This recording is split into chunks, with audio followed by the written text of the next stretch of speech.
Sugar patients chapati రోటీ కాకుండా సంతృప్తిగా rice కూడా తినవచ్చు. Doctor rice, sugar free rice, doctor rice, diabetic rice, sugar పెంచని బియ్యం, డాక్టర్ రైస్. మహానాడు పెట్టుకోవటం ఆనవాయితీగా వస్తుంది. ఆనవాయితీగా పెట్టుకొని మనం ఈ సంవత్సరం పాటు పార్టీ అభివృద్ధి కోసం పార్టీ ఏ విధంగా ముందుకు తీసుకెళ్లాలనేది ఈ సభలో చర్చించుకొని ఆ సంవత్సరం పాటు మనం తీర్మానాలు పాస్ చేసుకొని ఒక పక్క అభివృద్ధి, మరో పక్క పార్టీని రెండింటిని కూడా మనం ముందుకు తీసుకెళ్లాలనే ఉద్దేశంతో మహానాడు ప్రతి సంవత్సరం కూడా జరుపుకుంటున్నాం. కాన్స్టిట్యున్సీ లెవెల్లో, తర్వాత జిల్లా లెవెల్లో, తర్వాత రాష్ట్ర లెవెల్లో. రేపు 27, 28, 29 కూడా ఎప్పుడు జరపని విధంగా కడప జిల్లాలో జరపాలని చెప్పి మన ముఖ్యమంత్రి నారా చంద్రబాబు నాయుడు గారి ఆదేశాల మేరకు మనందరం కూడా అక్కడ జరుపుకుంటున్నాం. ఆ 3 రోజుల్లో వివిధ హోదాల్లో ఉన్న అందరూ కూడా అక్కడికి వచ్చి జయప్రదం చేయాలని చెప్పి కూడా కోరుకుంటా ఉన్నాను. మీ అందరికీ తెలియదు కాదు, మన పార్టీ అధికారంలో లేనప్పుడు ప్రకాశం జిల్లాలో ఏ విధంగా మహానాడు జరిపామో మీ అందరూ కూడా పక్క నుంచి చూశారు. అంతకంటే బాగా జరపాలనే ఉద్దేశంతో మేమందరం కూడా గడిచిన 10 రోజుల నుంచి పనిచేస్తా ఉన్నాం. అక్కడ ఖచ్చితంగా అది కూడా బ్రహ్మాండంగా జరిగిందని చెప్పి కూడా తెలియజేసుకుంటూ, అట్లానే నందమూరి తారక రామారావు గారి గురించి 2 మాటలు చెప్పుకోవాల్సిన అవసరం ఉంది. ఎందుకంటే దాదాపు పార్టీ పెట్టి 9 నెలలు అధికారంలో తీసుకొచ్చిన ఏకైక పార్టీ ఏదైనా ఉంటే ఈ దేశంలో తెలుగుదేశం పార్టీ అని చెప్పడంలో ఏమాత్రం సందేహం లేదు.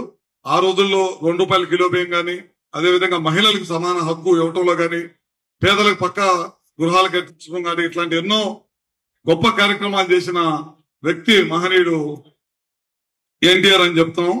అదేవిధంగా తెలుగుదేశం పార్టీ ఆ రోజు 83లో ఎంత మెజారిటీ తోటి వచ్చిందో, తర్వాత మొన్న మధ్య చంద్రబాబు గారి నాయకత్వంలో కూడా కనివిని ఎరగని రీతిలో మనం దాదాపు 90% పైన ఇవాళ సీట్లు సాధించామంటే మనం ఏ విధంగా తెలుగుదేశం పార్టీకి సంబంధించిన కార్యకర్తలు కానీ, నాయకులు కానీ ఎన్ని ఇబ్బందులు వచ్చినా సరే, వైఎస్ఆర్ పార్టీ వాళ్ళు ఎంత ఇబ్బంది పెట్టినా సరే వెనకడుగు వేయకుండా మనం పనిచేయబట్టే ఇవాళ అధికారంలో తీసుకురాగలిగామని చెప్పి కూడా మీ అందరికీ తెలియజేసుకుంటూ, అదేవిధంగా చంద్రబాబు నాయుడు గారు ఈ దేశంలో ఎవరు కూడా సాధించలేని కార్యక్రమాలు చేస్తా ఉన్నారు. నదుల అనుసంధానం చేయటం. పోయినసారి మీరు చూశారు, పట్టుసీమ గోదావరి జిల్లా నీళ్ళని, గోదావరి జలాలని కృష్ణా జలాలకు అందించడం కూడా ఈ దేశంలో మొట్టమొదటి వ్యక్తి అనమాట. నదుల అనుసంధానం చేసిన రాష్ట్రం ఏదైనా ఉందంటే అది ఆంధ్ర రాష్ట్రం, చంద్రబాబు గారి నాయకత్వంలో జరిగిందని చెప్పి తెలియజేసుకుంటూ, అట్లానే మొన్న మధ్య తీర్మానాల్లో కూడా ఇందాక మేమందరం కూడా ఎమ్మెల్యేస్ అందరం కూర్చొని మాట్లాడుకున్నాం. వలకపూడి జిల్లా ప్రాజెక్ట్ కూడా అది కూడా ఈ జిల్లాకి తీసుకురావాలి. జిల్లాకి తీసుకొచ్చి ఈ జిల్లా రైతాంగం సాగునీటికి ఏ విధంగా కూడా ఇబ్బంది లేకుండా ఉండి కూడా ఇందాక మాట్లాడుకోవడం జరిగింది. ఇట్లాంటి తీర్మానాలన్నీ కూడా పాస్ చేసుకొని రేపు రాబోయే రోజుల్లో ఈ అభివృద్ధి కోసం, ఈ జిల్లా అభివృద్ధి కోసం ఖచ్చితంగా కట్టుబడి ఉంటామని చెప్పి కూడా మరొకసారి తెలియజేసుకుంటూ, ఖచ్చితంగా మేమైతే మాటిస్తున్నాము. తప్పకుండా ఏదైతే ఇవాళ మాట్లాడుకున్నామో దానికి అనుసంధానంగా ప్రతి నెల కూడా మేము పార్టీకి సంబంధించిన నాయకులు కానీ, పార్టీకి సంబంధించిన అనుబంధ సభ్యులు కానీ అందరం కూడా ప్రతి నెలకో 45 రోజులకు ఒకసారి మాట్లాడుకుంటూ పార్టీ ఆఫీస్ కి ఖచ్చితంగా మేము డిఆర్సీ మీటింగ్ పెట్టుకున్నాం. 3 నెలలకు ఒకసారి డిఆర్సీ మీటింగ్ పెట్టుకుంటున్నాం. ఆ రోజు ఖచ్చితంగా కూటమి సభ్యులతో మీటింగ్ పెట్టుకోవటం, మన తెలుగుదేశం పార్టీ నాయకులందరితో కలవటం, ఎక్కడేదైనా చిన్న పొరపాట్లు ఉంటే సరిదిద్దుకోవటం. ఎందుకంటే పార్టీలో అందరూ కూడా కష్టపడి పనిచేస్తే ఇవాళ అధికారంలో రావటం జరిగింది. అందుకని ఖచ్చితంగా మేమందరం కూడా నాయకత్వంగా అందరితో కలిసిమెలిసి పనిచేసుకుంటూ తీసుకెళ్లాలని చెప్పి చంద్రబాబు నాయుడు గారు ఎన్నోసార్లు చెప్పారు. దానికి అనుగుణంగానే పనిచేస్తామని చెప్పి కూడా తెలియజేసుకుంటూ, నేను మీరు చూస్తా ఉండుంటారు, చంద్రయ్య గారు పోయినసారి మన ఎడతనేని గారి కాన్స్టిట్యున్సీలో ఏ విధంగా అతన్ని దాడి చేసి చంపేసిన సంగతి కూడా మనందరికీ తెలియదు కాదు, అందరికీ తెలుసు. చాలా బాధపడ్డాం. అది వాళ్ళ నిన్న కేబినెట్ లో ఎప్పుడు కూడా ఒక పార్టీ కార్యకర్త, పార్టీ కోసం చనిపోయిన కార్యకర్తకి ప్రభుత్వ ఉద్యోగం అనేది కూడా రాష్ట్ర చరిత్రలో కూడా ఎప్పుడు జరగలేదు. నిన్న కేబినెట్ లో నిర్ణయం తీసుకొని వాళ్ళ అబ్బాయికి న్యాయం చేయాలి, ప్రభుత్వ ఉద్యోగం ఇప్పించాలనే ఉద్దేశంతో నిన్న మొట్టమొదటిసారిగా కేబినెట్ లో అది కూడా తీసుకోవడం జరిగింది అనమాట. అదే కాకుండా మన పార్టీకి సంబంధించిన కార్యకర్తల్ని ఆ రోజు గ్రామాల్లో నుంచి ఉండనీయకుండా ఎల్లగొట్టితే వాళ్ళు ఎక్కడో వెళ్ళిపోయి తలదాచుకున్న కుటుంబ సభ్యులు అందరూ కూడా ఆ రోజు ఎడతనేని గారు కానీ, అట్లనే బ్రహ్మారెడ్డి గారు కానీ ముఖ్యమంత్రి గారి దగ్గర తీసుకొచ్చి మీటింగ్ పెట్టించి వాళ్ళకు కూడా సహాయ సహకారాలు అందిస్తే బాగుంటుందని చెప్తే ఆ రోజు ప్రతి కుటుంబానికి కూడా ₹1,00,000 ఇవ్వటం జరిగిందంట. ఈ పార్టీలో దాదాపు 1 కోటి సభ్యత్వం ఉన్న పార్టీ ఏదైనా ఉందంటే ఈ దేశంలో తెలుగుదేశం పార్టీ.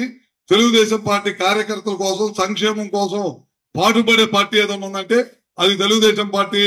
నారా చంద్రబాబు నాయకత్వంలో మాత్రం ఉందని చెప్పి కూడా మరొకసారి తెలియజేసుకుంటూ, అట్లానే గ్రామాల్లో కానీ ఎక్కడైనా సరే పార్టీ ప్రతిష్ఠ, పార్టీ ఇమేజ్ ని గట్టి కాపాడాలనే ఉద్దేశంతో పేజీ కేఎస్ఎస్ ని కానీ, అదేవిధంగా యూనిట్ ఇన్ఛార్జిని, కోఆర్డినేటర్ని ప్రతి కాన్స్టిట్యున్సీ లో కూడా 7,000 నుంచి 10 మంది వివిధ హోదాల్లో పనిచేస్తున్న పార్టీ ఏదైనా ఉందంటే ఈ దేశంలో తెలుగుదేశం పార్టీ కూడా తప్పక మరేది లేదని చెప్పి కూడా మరొకసారి తెలియజేసుకుంటూ, అన్ని విధాలా తెలుగుదేశం పార్టీ కార్యకర్తలకి ఎల్లవెల్ల అండగా ఉంటుంది.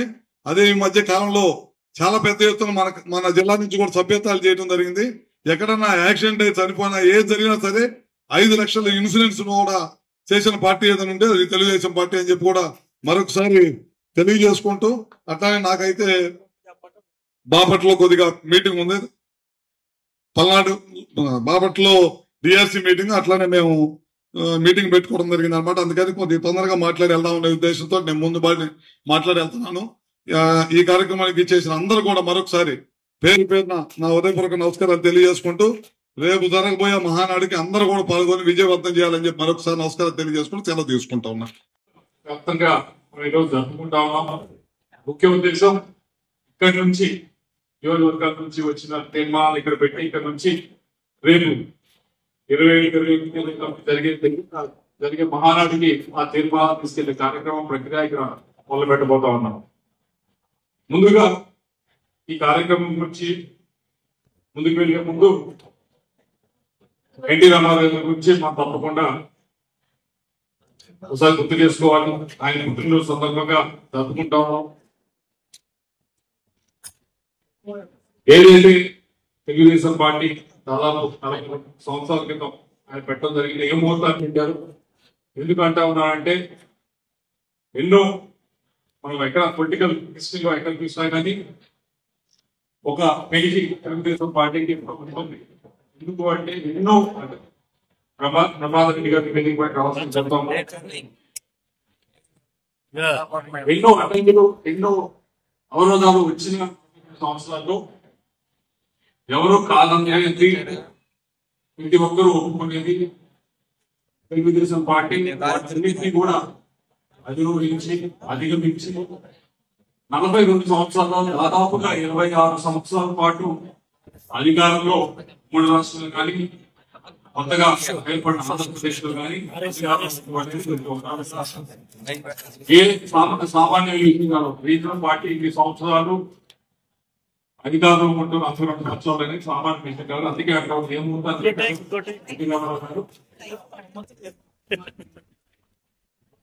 దీనికి ముఖ్యమైన కారణం అందరూ తెలిసింది.